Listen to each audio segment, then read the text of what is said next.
This is Case Closed, crime stories from the golden age of radio. Welcome back to Case Closed, your weekly hour of old-time radio crime, which you can find every Wednesday at relicradio.com. Our first story this week comes from Jeff Regan, Investigator. We'll hear No Sad Clown for Me, his story from June 25th, 1950. After that, it's Barrie Craig, Confidential Investigator, and Ghost of a Chance, his story from December 19th, 1951.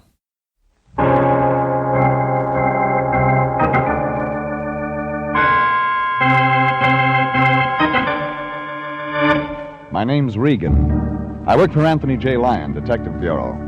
They call me the Lion's Eye.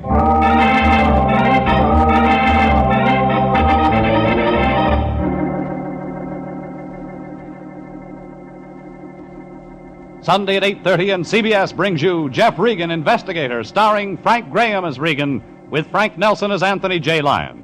So stand by for mystery and suspense and adventure in tonight's transcribed story, No Sad Clowns for Me.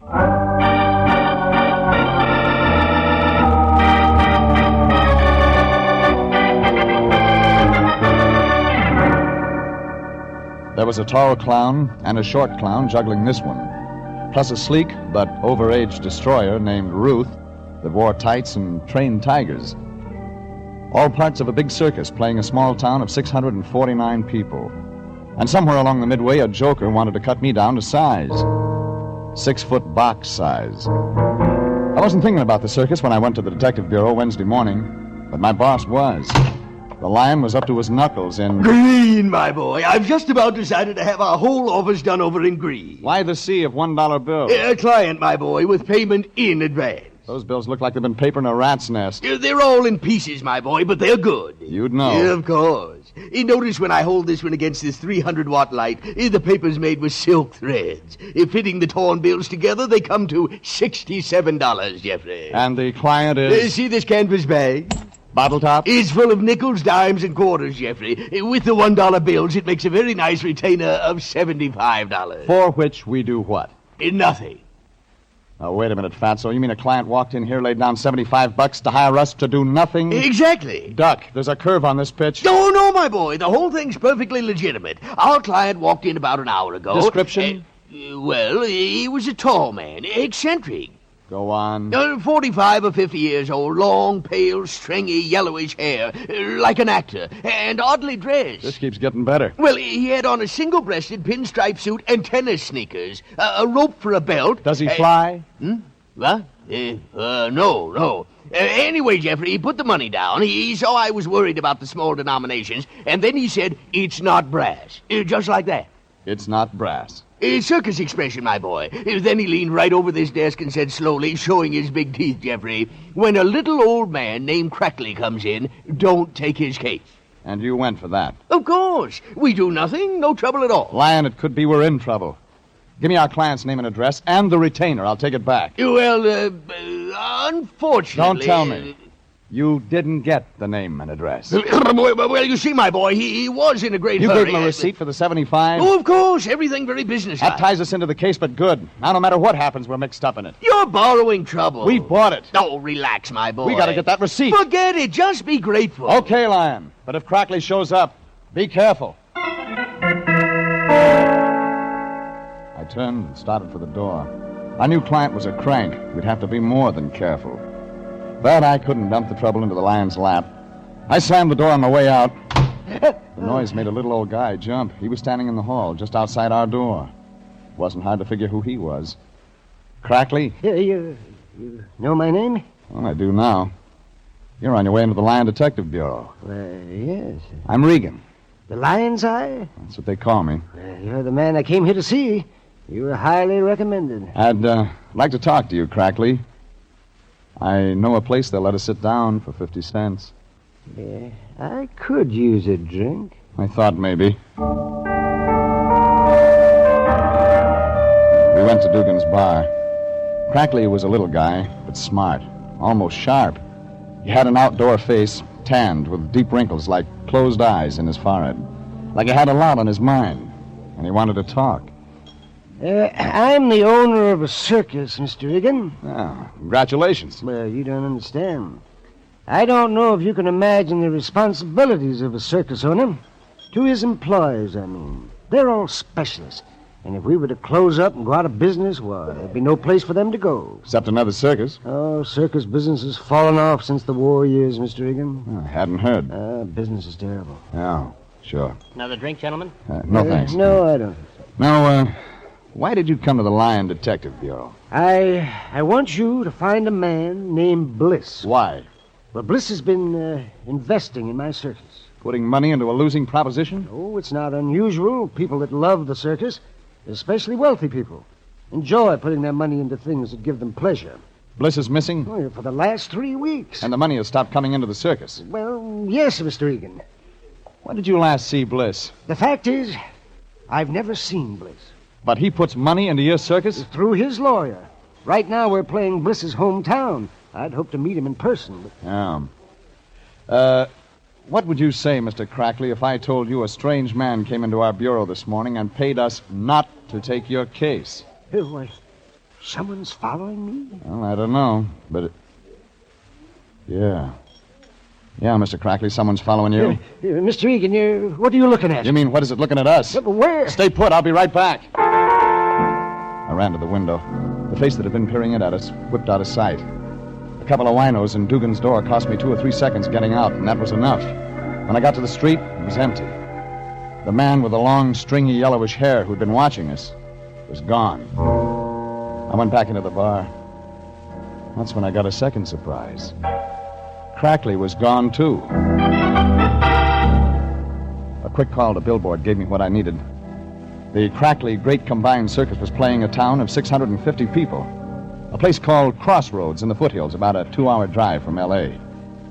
The crank with the yellow hair on the rope belt was somehow tied up with that Crackley circus. Yellow Hair had the Lion's signed receipt. I had to get it back. So I got into my car and headed for Crossroads. And when I got there, funny thing, the town was deserted. But the circus midway was jammed. It looked like Crossroads' whole 649 population was at that circus. Hot dogs, hot puppies, they're delicious, they're nutritious. Step up and get one. How much? Eh? A hot dog, how much? Oh, yeah, hot dog.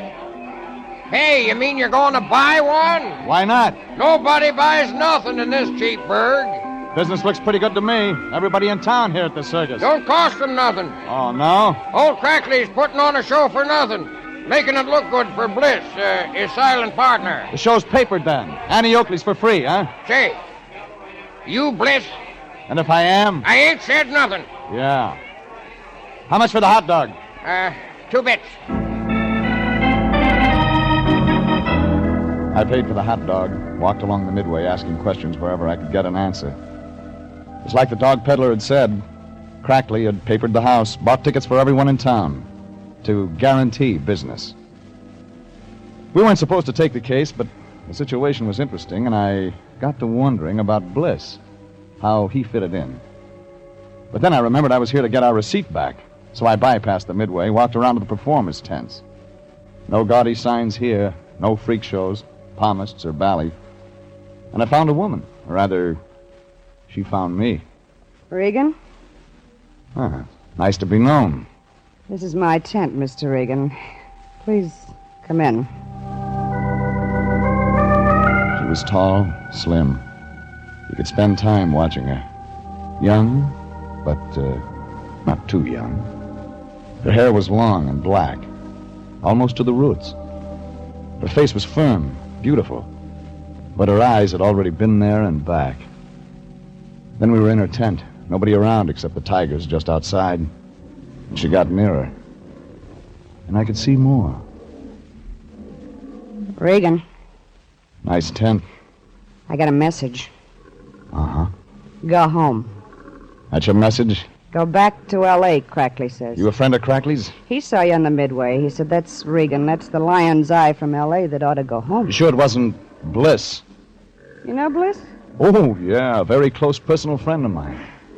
You're clever, Regan. It's my business. Make sure your business doesn't get you into trouble.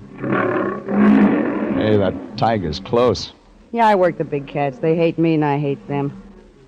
I like 'em kept near me. Gives me a chance to whip 'em through the bars whenever I'm feeling blue. Lady, Yeah? what's your name? I got a surprise for you, Mr. Regan. I've had lots today. My name's Crackley. You're married to old Crackley, the circus owner? I married his son, Mr. Regan. His son? Yeah, George Crackley. The little runt that's standing in back of you. I turned. George was there, all right. And he was little, maybe 4 feet 10 inches tall, wearing a clown suit. His face was in queer makeup, chalk white, bruised blue. He was supposed to look like a sad clown. And he was. Well, what are you doing around here? Looking for a man. She look like a man? No. You're after my wife, too. You were standing real close. Guys fall in love with me, Regan. My husband's a poor sport about it. Oh, make sure you don't wake up dead, mister. Make sure you don't get dropped on. I'll be real careful. George, if you don't get out of here, Ruth, don't you think it's time you were getting into your costume? The walk-around will begin in 4 or 5 minutes. A tall clown filled the opening to the tent. When he spoke, Ruth began fumbling with the costume. Little George looked like he was going to cry, then walked out of the tent without a word. Ruth followed him. And I was left alone with a tall clown in makeup, with a red watermelon mouth and cold blue eyes. I hated to interrupt, Mr. Regan, but Ruth must dress for the walk-around, as we of the circus call our opening parade.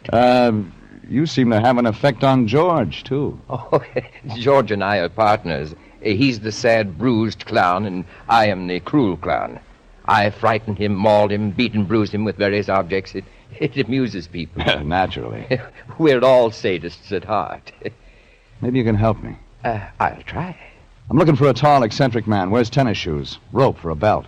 Has long, stringy, yellowish hair, you know him? Oh, I said, do you know him? of course. That would be Mr. Bliss. Where can I find him? As a matter of fact, Mr. Regan, I have a message from Mr. Bliss. He wants to see you. Oh? Who will I say sent me? Just the cruel clown. He'll know who you mean. Where do I meet Bliss? At his home. I'll tell you how to get there. He did. I got into my car and started the drive to his shack. I'd meet him on his own terms at his place.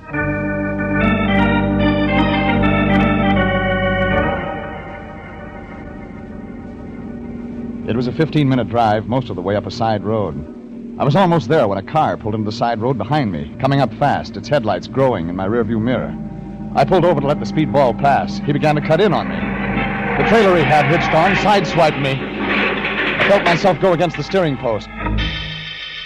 Then I didn't feel anything for a long time.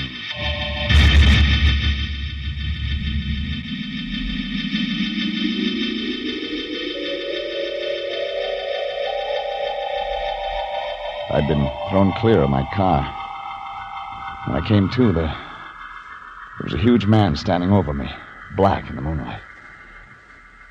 My gun was gone. My hand caught at a club, and then I saw it wasn't a club, but a small, very small chair arm. Must have fallen from the trailer. The trailer was gone. The man started moving in.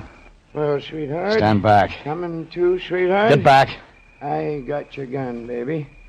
I'm Logan, chief of police at Crossroads. Maybe I ought to take you into custody for reckless driving. Logan, I'm a private detective from Los Angeles. Well, why don't you get up from the ground and tell me about it? Here. Yeah, thanks. Somebody ran me off the road on purpose.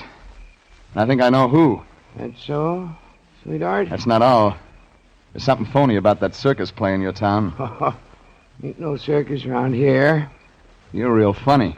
Fact is, I'll make you a bet, baby. You can't show me no circus around these parts. You seem sure of that. Give you 20 to 1. Let's go take a look. All right. We drove in his car to the circus lot.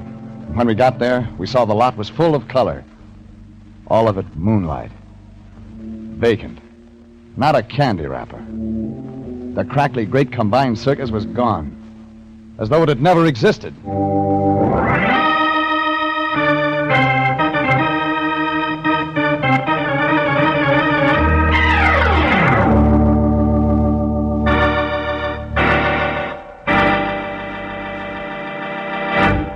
This is CBS, and you are listening to No Sad Clowns for Me, tonight's adventure with Jeff Regan, Investigator.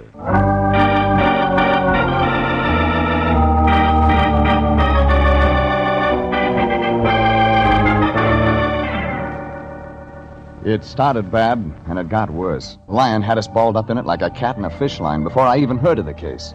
Then I took over. I did fine. Trying to get our receipt for $75 back, I got myself run off the road near the town of Crossroads, got my car smashed up. Then the chief of police told me that the Crackley Great Combined Circus, where I'd spent an hour, wasn't there. And it wasn't. The chief of police thought this was real funny. Where'd the circus go, sweetheart? L.A., probably. You're kind of slick. Couldn't have been gone more than an hour. Look at those filled-in post holes.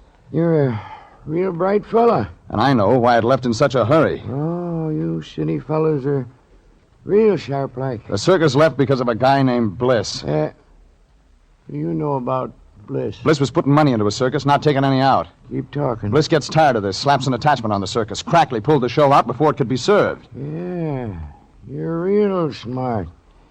You'd better come along with me, sweetheart. We better have a little, talkie. It hit the bullseye, and I got more than I bargained for. It seems Bliss had no friends, except Logan, who, being the local legal eagle, was also appointed by Bliss as his lawyer, having full power of attorney. Now Logan was ready to talk.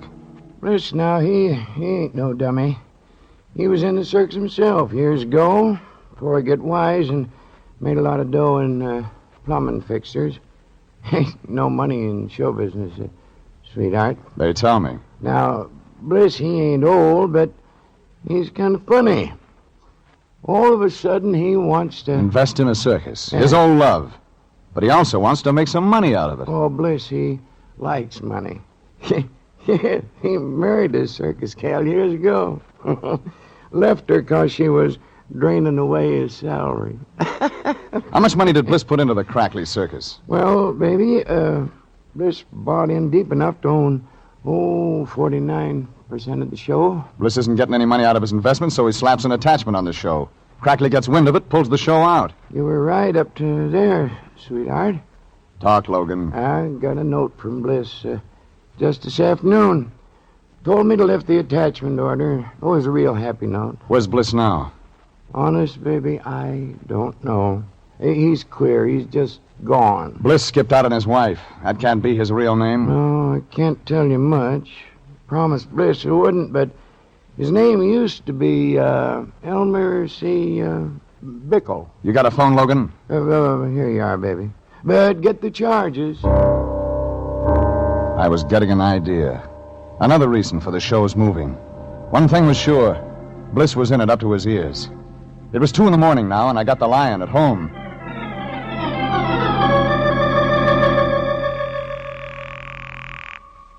Yeah, Anthony J. Lyon Detective Bureau, Home Office. We never sleep. And why haven't you been asleep? Jeffrey. Well, I've had some very important work to do tonight. Such as? Pasting those dollar bills together, if you must know. You're graduating from kindergarten right now, Fatso. Get your car out. At this hour? I'm in Crossroads, California, slaving for the agency, and you can help. What can I do? Get all the stuff you can on a guy named Elmer C. Bickle. Pickle? Bickle. Oh. Joined the circus years ago, married somebody, left his wife. Check variety. That'll take all night, Jeffrey. You've got 1 hour. Oh, another thing, Fatso. Check the theatrical hotels, places where show people, circus people put up. Here's what we need. A line on anybody connected with the Crackley Great Combined... I can give you that, sweetheart. What? You what? I know where they probably hold in. Lion, forget that last. But check Bickle. I hung up, and Logan said he'd heard the performers from Crackley Circus usually stayed at the Fossman Hotel in Los Angeles. So I called the Fossman Hotel. Oh, hello. The desk clerk sounded wide awake. Fossman Hotel? Has Mr. Crackley checked in? Who's asking? Regan, private investigator. Well, we certainly could have used a private investigator this morning. Why? Heavens, the circus came in without telling us. Everybody's so upset. You better make sure they pay in advance. Oh, well, Mr. Crackley paid everything in advance. He has a finest suite of rooms. Huh? But there's such confusion. I just don't know what to do. You wouldn't. Now, about Crackley. Oh, I'll ring. But he's probably asleep anyway.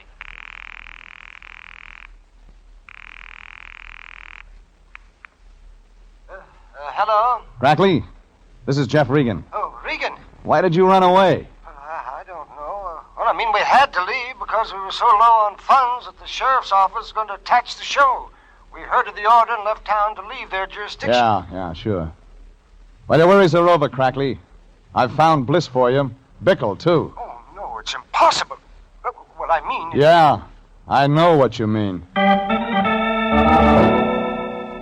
It hit me. The circus was making money. Crackley had paid his hotel bill in advance. Fine suite of rooms. Why, he'd probably been keeping a double set of books cheating Bliss. I got Logan, got in his car, and drove back to the deserted circus lot. We drove fast. The circus had pulled out in the middle of the night for another reason. And I knew now we'd better look for that reason. The lot was deserted. Low, cold mist over the ground. Gray morning. A small animal moved through the mist like a creature from another world. A small dog. He'd found what we couldn't see. He had something in his mouth. A cap with a red pom-pom on its pointed end. A clown's cap, stained with blood.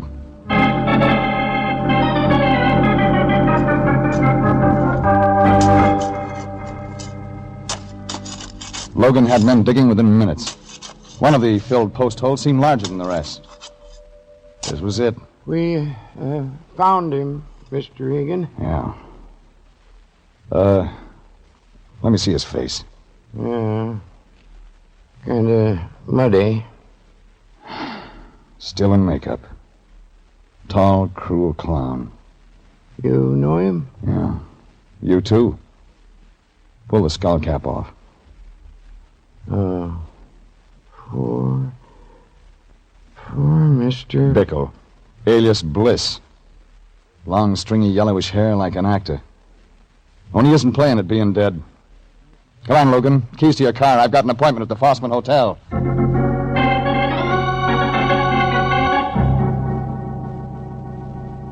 I took Logan's car, made the 2-hour trip back to L.A. I phoned the Lion as soon as I hit town. I got the complete rundown on Bickle. Then I went to the Fossman Hotel. I asked the room clerk for old Crackley's room number. It was 203. I didn't wait to be announced. You should lock your door, Crackley. You could get company you might not enjoy. Well, I've been waiting for you. I know why you pulled out of Crossroads so fast last night, Crackley. Well, I don't know anything. I found Bliss. I'm not interested in Bliss anymore. Well, maybe you're interested in Bickle, the tall clown. Now, please, Mr. Regan. Bliss joined the circus under his real name, Bickle, to check up on his investment. The tall clown was Bliss? Yeah. He was eccentric, but not eccentric enough to throw his money away. But he got more than he bargained for. No, please, now leave me alone. He's dead, Crackley.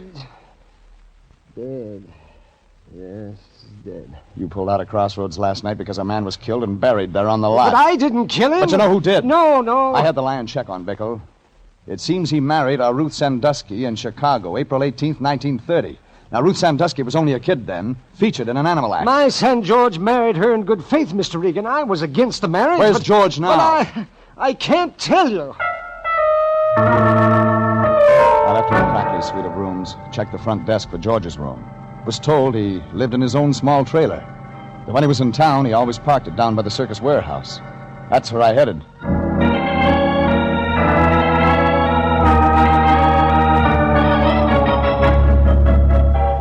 The circus warehouse was down by the tracks.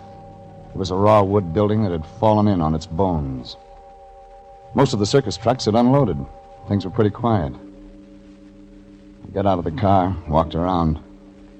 The rear of the warehouse was parked a small trailer, beat up. The one that had forced me off the highway near Crossroads. Inside, I found Ruth. Ruth Sandusky. Regan, Married Elmer C. Bickle in Chicago, April 18th, 1930. you're a real bright eye. You kind of like being married, don't you, Ruth? So much you get married twice. Girl needs a man. With money. Bickle ran away from me the week we played Chillicothe. The only way I knew he was alive, he used to put crazy ads in the trades every Christmas. You'll be sitting pretty when old man Crackley dies and George inherits the circus. Oh, I try not to think of such things. Bickle joined the circus 3 weeks ago. He recognized you, wanted you again, moved in on George. The thing is, you were still married to Bickle. You'd kind of overlooked getting a divorce, which meant you weren't legally married to George, meaning you had no future claim on the circus. You won't tell George. I'll make it worth your while, Mr. Regan. Trouble is, lady, George saw Bickle, the new clown, moving in on him. And easily, too. You were afraid to hold Bickle off, afraid he might yell bigamy. Real cozy for you, Ruth. Both husbands, clowns in the same act. You better stop talking, Mr. Regan. George had to move out of your tent, sleep in his trailer. He was crazy jealous. That's why he tried to finish me by driving me off the road. He thought I was moving in, too. Stop it while you still got the chance. Bickle said, come back to me or I yelled bigamy, and you killed him. Stop it! Only one thing, lady. You didn't know that Bickle and Bliss were the same man. Bliss? Yeah, the angel. The guy that was pouring all that money into the circus. Bickle was Bliss. I'm still married to him, legally. That's almost right. Yeah. Yes, it was bigamy. What do I want with George now? As the wife of Bliss or whatever he called himself now, I'll inherit all his dough. You killed Bliss. What? Crackley thinks his son did it. George will go to the gas chamber for me. I'm a bigamist, Mr. Regan, so give me 2 years. No, Ruth, no. What? No, you won't get rid of me that easy. George. I heard what Little you were George, the sad, bruised clown, stood in the doorway of a small trailer. It was like he didn't see me, only Ruth, his almost wife. But he'd heard I plenty. thought you killed him because he was molesting you. Shut up, George. I thought you killed him because you loved me. You stay away from me, George! Ruth ran out of the trailer, followed by George. He slammed the door to hold me back. I got the door open just in time to see little George slip into the circus warehouse. I ran after them, fast. Inside the warehouse, it was dim. There was a sharp smell of circus animals. Little George was flexing his muscles for the first time in his life. I won't let him get you. I'll take you from the gas chamber. A superhuman strength had come into him. He had Ruth by the hair and was forcing her into an animal cage. The tiger was crouched in the corner of the cage, ready to jump. I grabbed both George and Ruth by the hair and pulled them back. I kicked the cage shut.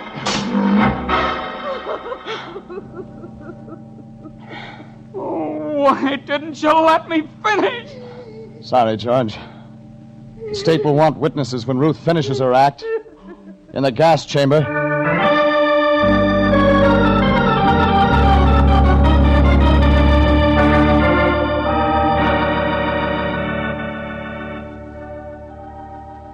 That wound it up. I called Sanducci of homicide.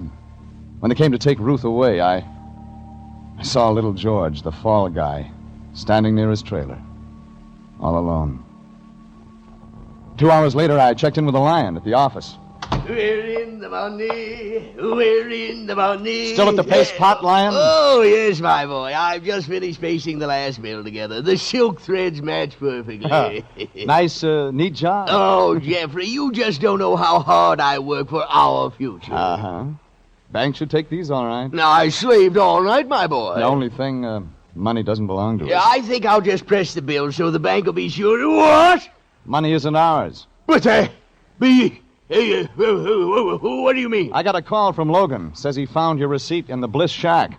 I had to tell him we got the $75 to keep us from taking the case. Oh. So the Bliss estate demands its money back. It's all your fault, Jeffrey. Yeah, I guess maybe. If you hadn't opened Well, your... I guess I'll just have to keep this 100. Yeah.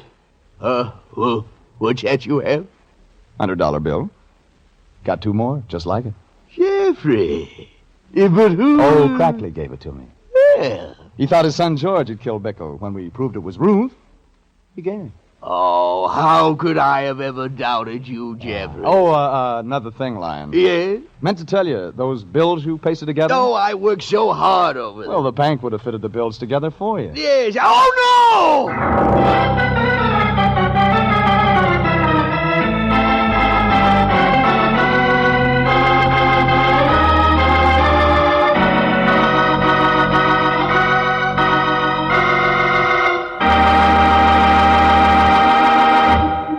Jeff Regan, Investigator, is written by William Frug and Gilbert Thomas, directed by Sterling Tracy, and stars Frank Graham as Regan with Frank Nelson as Anthony J. Lyon. Original music is by Dick Arant.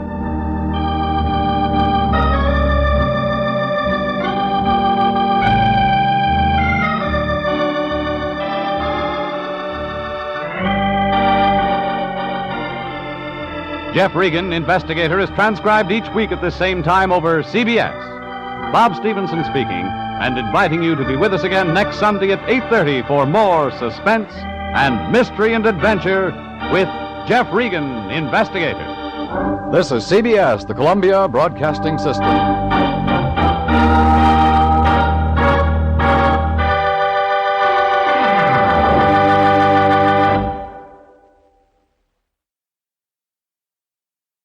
William Gargan stars as Barrie Craig, confidential investigator.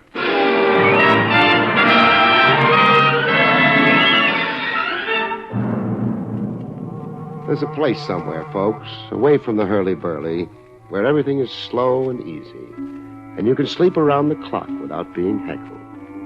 I could be referring to a cemetery.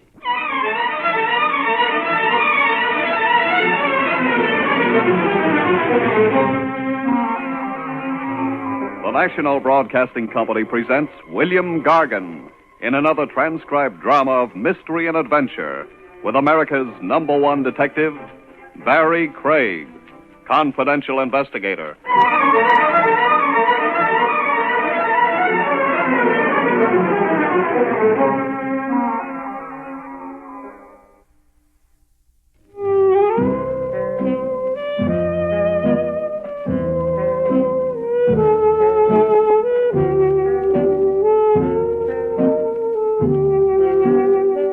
Barrie Craig speaking.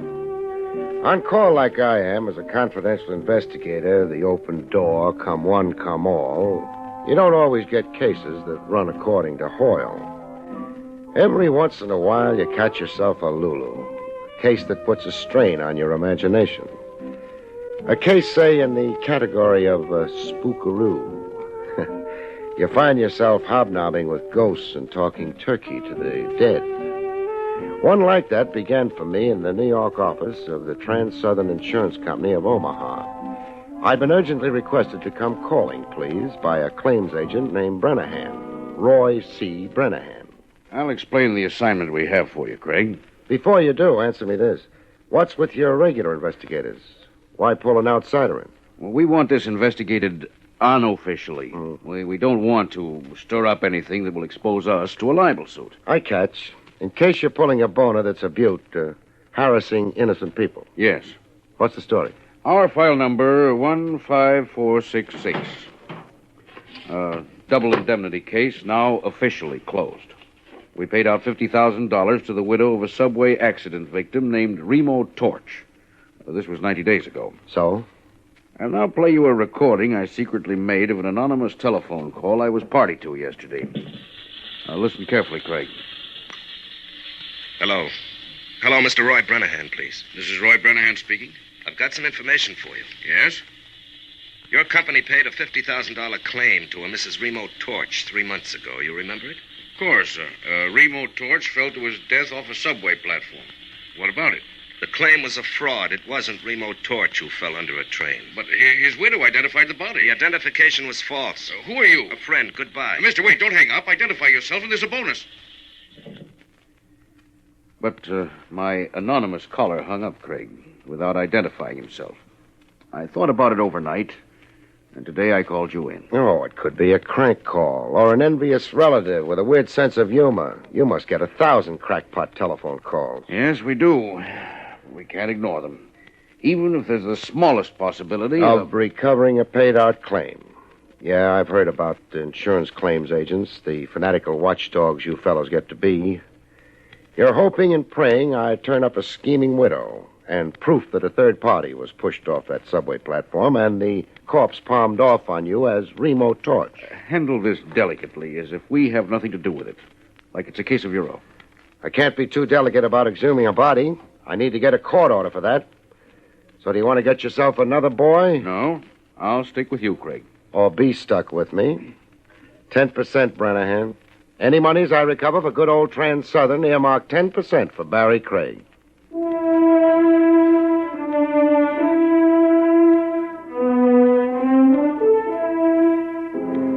While waiting for red tape to unravel on the court order for exhumation of a corpse, I went to see the scheming widow. 169 Seneca Street was her last known address. The street where the drunks outnumbered everybody else. I ran into a very curious development at 169 Seneca. No Widow Torch. The janitor, who looked like his mind wandered, explained the widow's absence. Widow Torch is dead.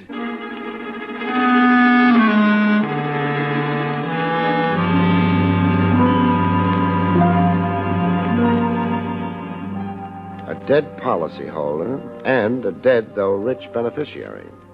I had quite a cast of live suspects. The next evening, I drove myself to the Hillcrest Cemetery on Sycamore Street out in Long Island, where the mangled remains of Remo Torch had been buried. I had a signed court order okaying exhumation to serve on the caretaker there, an old geezer named Sam Billings. Going through the big iron gate, I heard the night chimes. Night is a nice time to go calling on a graveyard if you hate yourself. Every superstition you had as a kid comes back to haunt you. You begin to see things and hear things. Going up a narrow path toward the caretaker's house, I heard things. A scream as if somebody was being murdered not 50 yards away. I got to the scream. It was the old caretaker Billings on the ground near an open grave and a dead faint.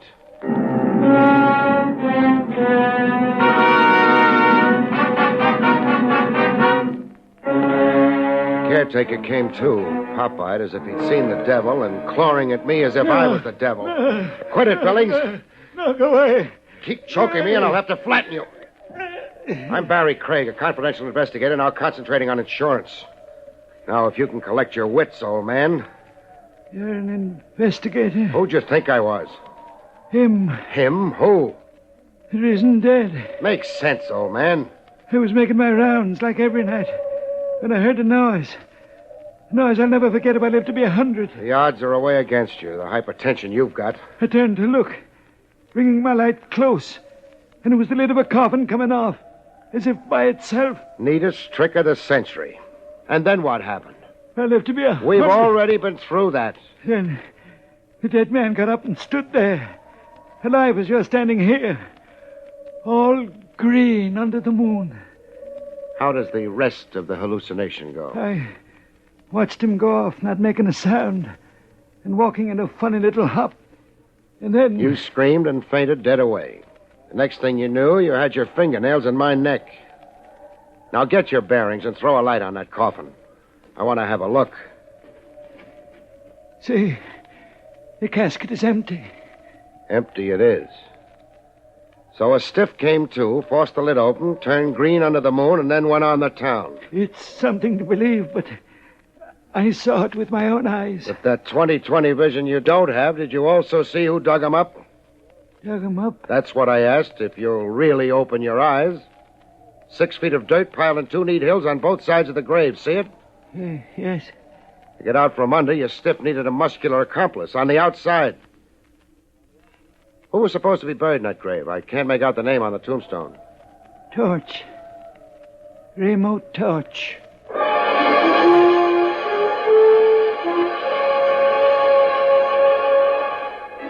The case was coming to life, but literally. I left caretaker Billings to sleep off his jitters and got into my car. Driving down tree-shaded Sycamore Street, my headlights picked up a character moving along the sidewalk in a funny little hop. A funny little hop were exactly the words the caretaker had used describing his stiff who'd come alive. My man on the sidewalk was loping along like that, a kind of hop, skip, like a guy who had no control over his reflexes. I switched from brights to dims, slowed the car down to a crawl, and trailed him into a tavern, a big neon sign advertised as Barnstable Inn. I went in after him. My man wasn't after eats or bottle goods. He was out to make a phone call. I watched him thumb through a directory, then get into a booth. As soon as it was safe, I eased into the adjourning booth to hear what I could hear. I must see you. At once, tonight. Well, you must come. In Burnside Park, near the font. I'll be there waiting for you. I watched him start for the open door of the tavern. I checked the phone directory where he'd left it open and read off the name where his fingernail had left a line under it. Mrs. Verna Talbot, it said. 2580 Merrydale Drive. A guy risen from the dead was dating a woman.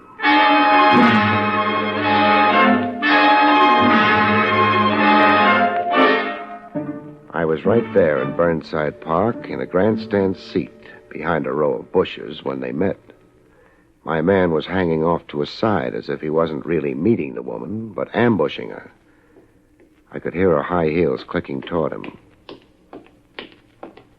Hello, Mary. What? Mary? You're calling me Mary? Yes. You're not who you said you were on the telephone. No, I'm not. It was a ruse to get you to come. I'll come out of the shadows so you can see my face. Well, Your face is chalk. it's a dead face. And your eyes. They're dead eyes, Mary. I've been dead, but I've come back. I've come back to claim you, Mary. Mary, my wife. Oh, you're insane. I'm not your Mary or your wife. I don't even know you. Let me go. Help! He wasn't just claiming her, he was strangling her. I got busy. Let go of her, mister. Suppose we postpone introductions for later.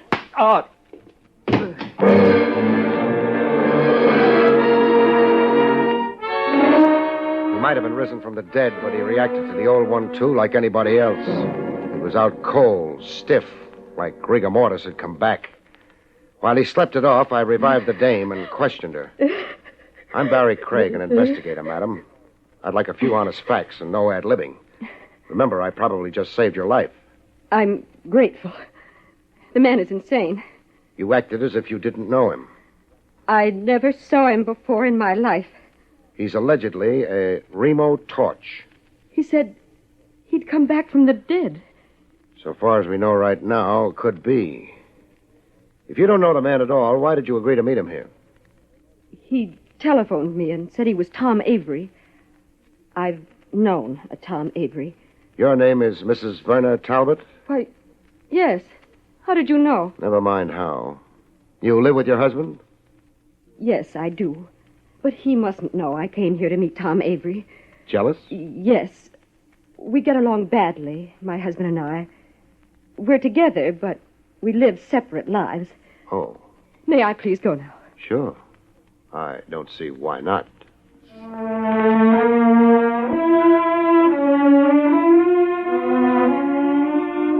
I watched her melt into the night, half mink, half woman. Then I sat down to rest up, take stock, and wait. I'd sure found myself a bright way of making a living. There I was in a public park at 2 a.m., waiting for a corpse to rise for the second time in one night. This time out of dreamland.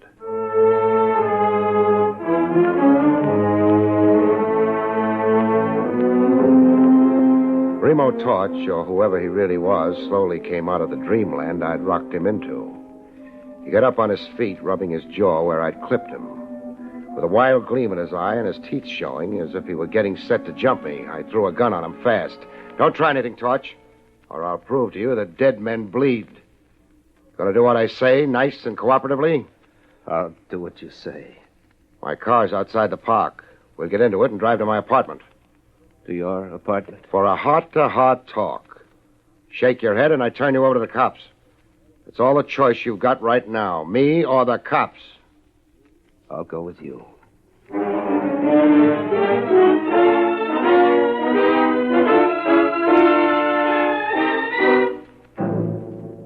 I got him home with me okay and put him to bed.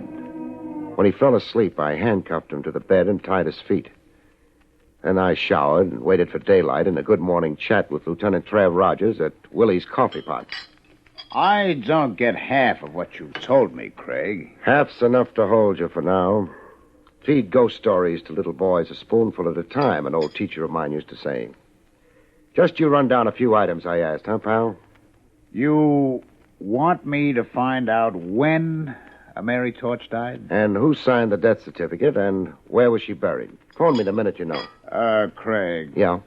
Being your blind helper, just how did I get so degraded? The coffee's my treat. Have yourself a second cup, chum.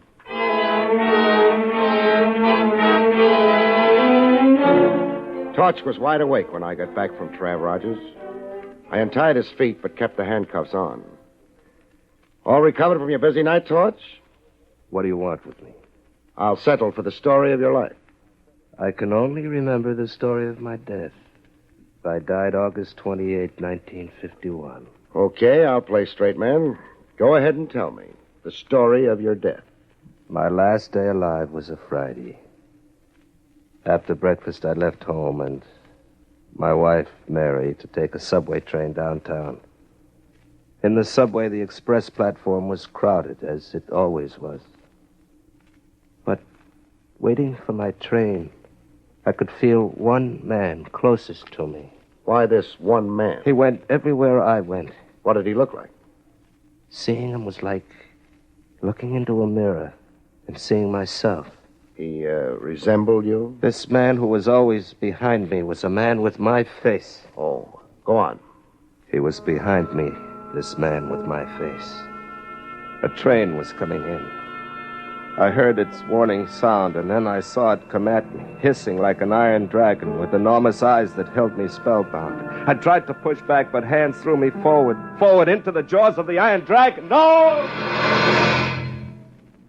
That's how I died, August 28th, 3 months ago. You don't believe the story of my death? When I do, peddle me to Bellevue. That's how you were supposed to have died August the 28th last. That's the phony story in the Trans-Southern insurance files. You were supposed to have died like that, Torch, only you didn't. Somebody else did. Somebody else did? Yeah. The patsy whose remains were identified as Remo Torch. The poor devil who was really in that coffin you supposedly stepped out of last night. Excuse me. Barrie Craig speaking. Barrie, this is Trav Rogers. Mary Torch died a month ago. A heart attack. And Eric Carter signed the death certificate. She was buried in Hillcrest Cemetery like her husband before her. I got it. Thanks, Trav. Can I be of any further service to you? Yeah, you can. Send one of your boys over to my apartment. I've got a prize package I want under lock and key while I roam the world.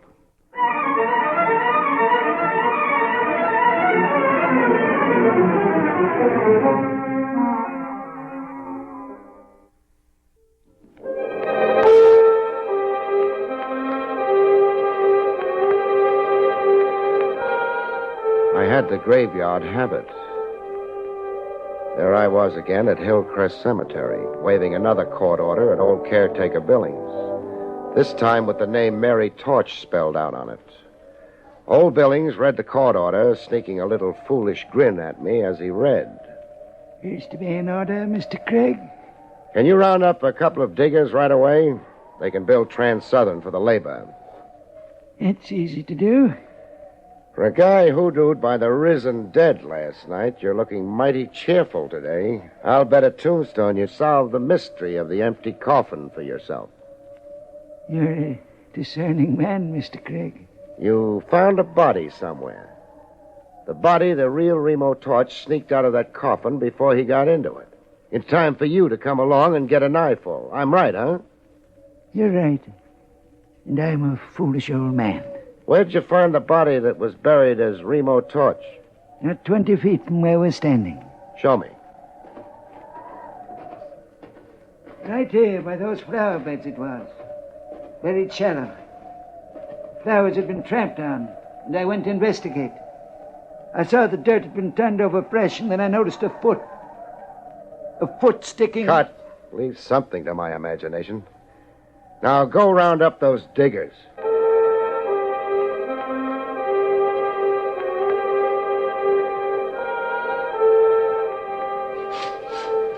The slab of marble read Mary Torch. Two beefy gents were digging her up. They wore a look on their kisses that said they just loved to make an argument of it. They were the same team who buried the Mary Torch coffin only a month ago. To them, I was some creep undoing a work of art. Me and my court order.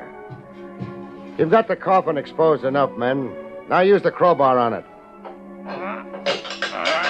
I soon got a look at the contents of the coffin. No. Body, Mr. Craig. The casket's full. Full is the word, Billings. Full of rocks.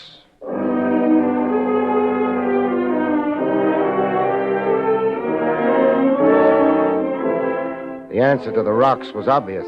Mary Torch's death was a phony and ditto her burial.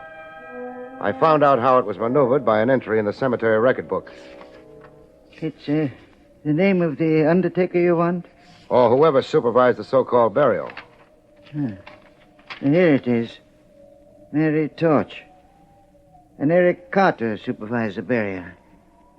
Does the name mean something to you? Does it? Eric Carter's the same joker who also signed the phony medical certificate.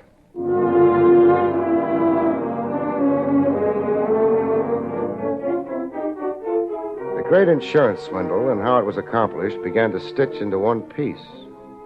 I had almost all the answers, enough answers anyhow, to parlay into a climax. Only somebody was working his own idea of a climax to Barrie Craig. I'd left Hillcrest through the big iron gates for the drive back to Manhattan. I switched on the ignition. Good thing the cemetery was convenient. Took all the fuss and bother out of my burial. Oh!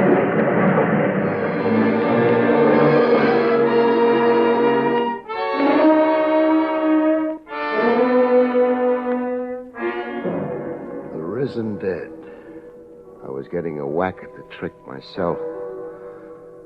I was dragging toward a light no bigger than an arrowhead, waiting for me somewhere at the end of a long sleep.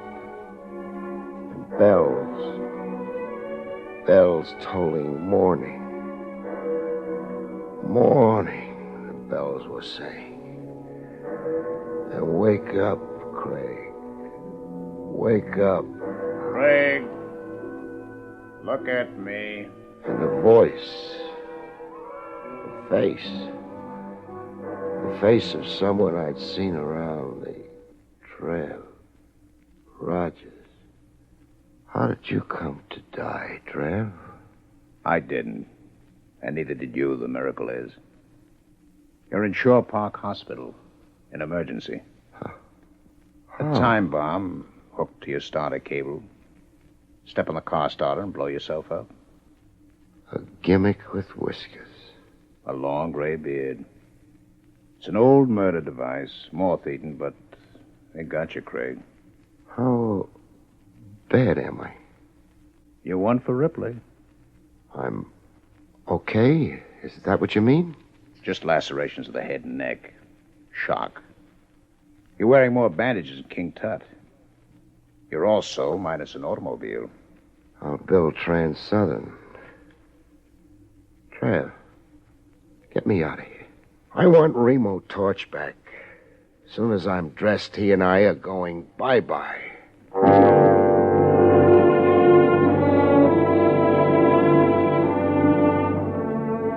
I taxied Remo Torch across town to an address in my little black book, 2580 Merridale Drive.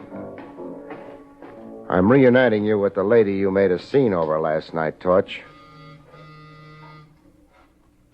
Yes? You. Us. May we come in? But... You remember Remo Torch? Well, yes, of course. After last night, could I forget? I guess not. Especially since he only tried to strangle you. It'd be even harder to forget him if you were his wife. His wife? I'm Verna Talbot. My husband is George Talbot, a manufacturer's representative. Hooray for employment. Is your husband around? Yes. Introduce him to us. Very well. George! Yes, Verna? This is my husband, Mr. Craig. That's him? Him, Torch? Him who? The man with my face. It's my murderer, my murderer. Get this madman off me. Torch! No more of that. Let go of him. My apologies for my friend's behavior, Talbot. There does seem to be a superficial resemblance between you. Same general features, sort of. Nonsense. This man's plainly insane. Insane like a fox. I'd say Torch has a pretty shrewd idea of what he's up to. I'd even say he was trying to drive a couple of schemers crazy before the law caught up with them. I don't understand a thing you're saying, Mr. Craig. Craig. All Greek to you, huh? Suppose I spell it out and you see if you get the drift. Torch's wife had him marked for murder. The lady wanted to cash in his insurance and then marry her boyfriend, and Eric Carter. The boyfriend began following poor Torch around, waiting for a chance to knock him off. But Torch caught on to what was cooking and figured out a way of outsmarting the schemers. Drop the insanity pose, Torch, and tell them how you did it. I hired an unemployed bit actor to wear my clothes and play at being me. The actor came down the steps of Torch's house every morning, stopped at the same newsstand, then went into the subway to ride to his office, as Torch would. Am I right on that, Torch? Yeah. The device worked. You fell for it, Talbot, because you'd never actually met Remo Torch. Did you say I fell for it? I said just that. You pushed a stooge hired by Torch under that train. Madam here identified what was left of the stooge and collected her $50,000. But Torch was really alive and kicking all the time. How much does it take to coax a confession out of you, Mr. Eric Carter, alias Talbot? Or you, Mrs. Torch? We're caught, Eric. Are we, Mary? I rather think I have our little problem very much under control. Keep your hands as they are, Craig. No good, Carter. How far do you think a gun's going to get you? Oh, I told you we'd lose, Eric. Stop whining, you fool. Face it, Carter. The lady wants out. The way it's stacking, I'll bet she turns state's evidence. Now, drop that gun. Get back, Craig. I said drop it. You crazy fool. Let go, Mike. Oh. When you shoot somebody, Carter, be sure you keep possession of the gun. Craig, I didn't mean to shoot you. It was an accident in the struggle for the gun. Craig, don't shoot me. Tit for tat. In a minute, I'm going to pass out. I don't want you on the loose when I do. Tit for tat in the leg. Just enough to make you stay put. Craig, no. Torch. Yes, Craig. Call police headquarters. Rogers. Lieutenant Trav Rogers.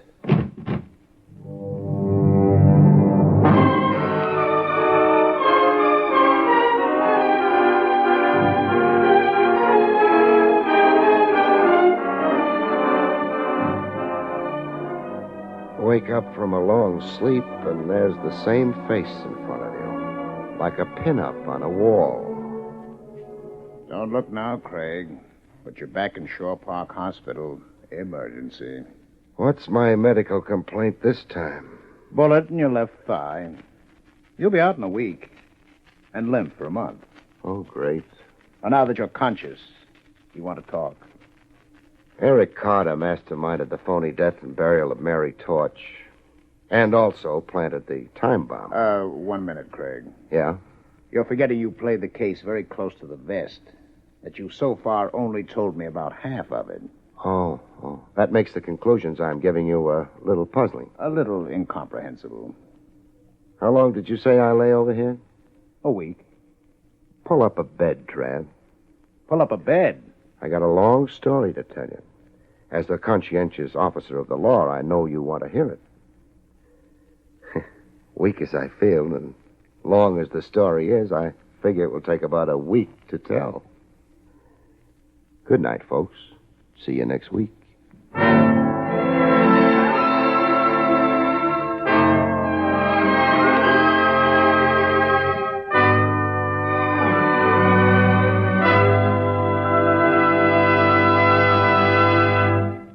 You have been listening to William Gargan in another exciting transcribed mystery drama from the adventures of Barrie Craig, confidential investigator.